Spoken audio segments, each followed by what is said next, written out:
Hey everyone, it's me, WalkZ, and I'm bringing you more scary true stories. Now all this is from the Ask Reddit post that I'll be sure to leave a link to it in the description below, so enjoy. I was born and raised in North Dakota. Back when I was in high school, a group of us would research murders that occurred out in the county. We would then go out to find the scenes and film the exploration at night. This was about 2 years before Blair Witch. It was something to do while we got wasted on shitty beer and teenage bullshit.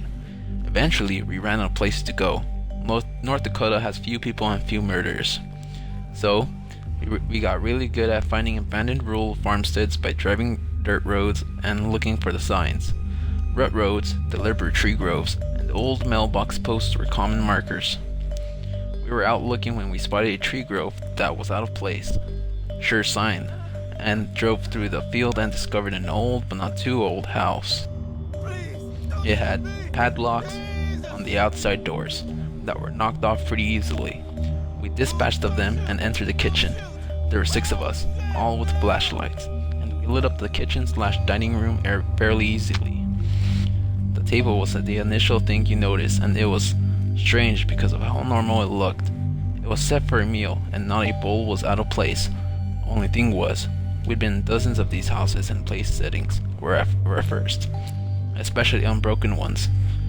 As we investigated the area, we found the fridge had the disgusting remnants of a full stock and the cupboards were full of canned and dry foods. This was also a first. One guy found mail on the counter from early June 1978, and another found a creepy-ass TV guide in the living room with UFOs on the cover. All in the family photos were hanging up. Mom, Dad, Bro, and Sis in their 1970s glory. Furniture was dusty, but in good condition. Closets were full, everything was totally normal, which was super abnormal. As we dug around the house, we all started to realize that this house had not been moved out of. It had been straight up abandoned. Imagine locking up the door to your house and never coming back. That's the state this house was in. Complete unplanned departure. We went upstairs and split into 3 pairs to check out the 3 rooms. Ours was the closest, and obviously it was the younger boy's room. I can't describe what it looked too well, because almost right away from the hall we heard the most fucking terrifying scream I've ever had the misfortune of hearing.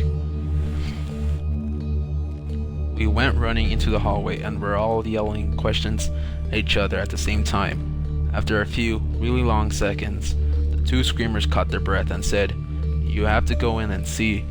Walking down the hall and through the doorway, I prayed I wouldn't act like a pussy in front of my friends. I shouldn't have been concerned because the others were as scared as I was. The room itself opened up to the left of the door frame, and centered on the right side of the room was a queenish-sized bed, propped up on pillows with a blanket drawn to the waist. Arms on top of the blanket, and worst of all, head turned slightly so it was looking at you straight in the eyes. When you entered the room was a life-sized porcelain doll. Snow white skin, jet black hair, cold dead eyes. The dead eyes lit up with our flashlights, like she was waiting for us. If the head hadn't been turned, I could excuse it, but it was turned.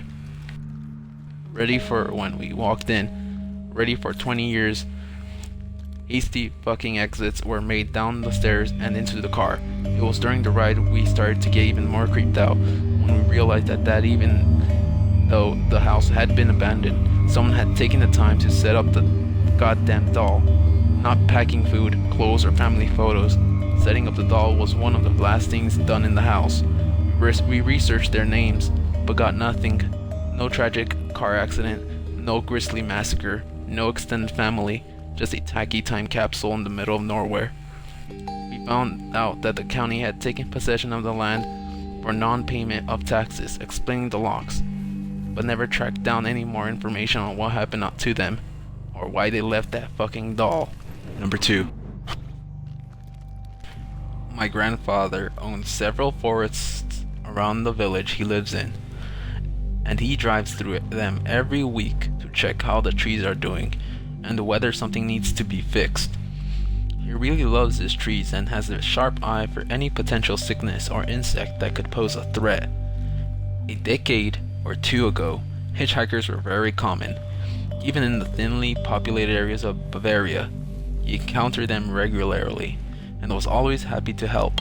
He literally picked up every single hitchhiker he found.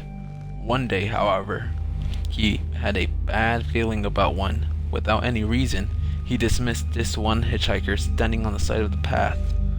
Later that day, there was a radio broadcast about a previously convicted murderer who killed someone in the woods and got caught trying to flee by hopping onto someone's car.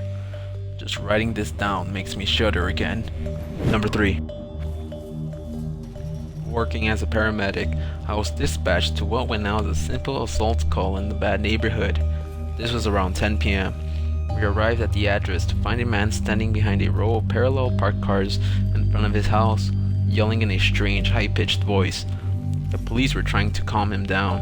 Our first assumption, walking up to him, was that this was the guy who was injured.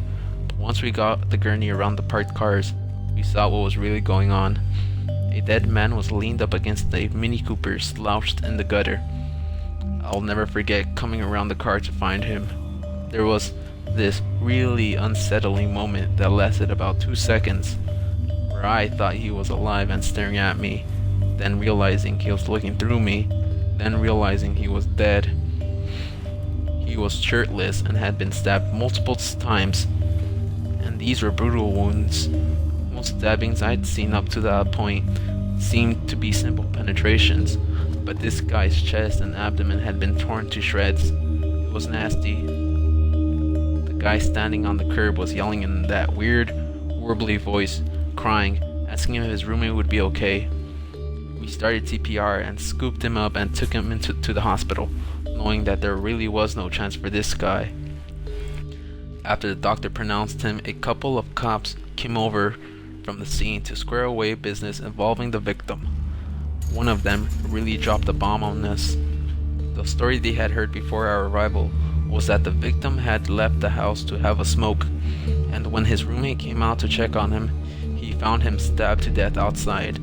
But after we left for the hospital, someone noticed a trail of blood leading from the house to the curb, implying that he had been stabbed inside. When the police confronted the roommate about this, he managed to run inside and barricade himself in the house. There was actually a SWAT team over and there dealing with the situation as we spoke. So anyway, the person who had most likely brutally murdered our patient that night had been standing there right behind me of most of the call. Pretty creepy. Number 4.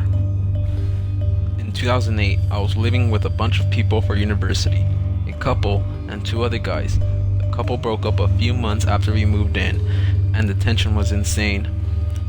After around 6 months, things started to calm down a bit, but then almost too much, sort of eerie. One night, we all went out for drinks, leaving the guy alone in the house who said he didn't fancy it. I came back home at around 2 a.m. with my girlfriend and was greeted by the creepiest thing I've ever seen. The house was sort of backlit and the stairs were visible as soon as you come through the front door. I hadn't turned any lights yet. I could see this figure lurking in the strangest pose on the stairs. I knew it was my housemate, so I began shouting and telling him how creepy it was and getting genuinely angry.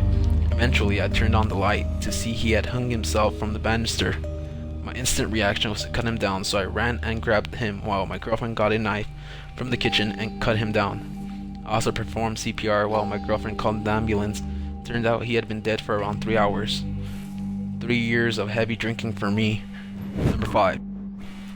When I was about 6 years old, a car drove by my house while I was outside on the slip and slide with my next door neighbor. The car slowed down when he got close to me, rolled down his window, and started talking to me, but he was talking quietly, where I couldn't make out what he was saying. So I walked closer and he asked, "Don't you go to school down the street?" I said, "Oh yeah, why?" "Because my son said he recognized you." I heard the car door unlocked and there was a man in his mid-30s sitting in the back seat. Right as the door started to open, I feel someone grab me by the collar of the shirt and yank me into their arms. It wasn't my neighbor's mom.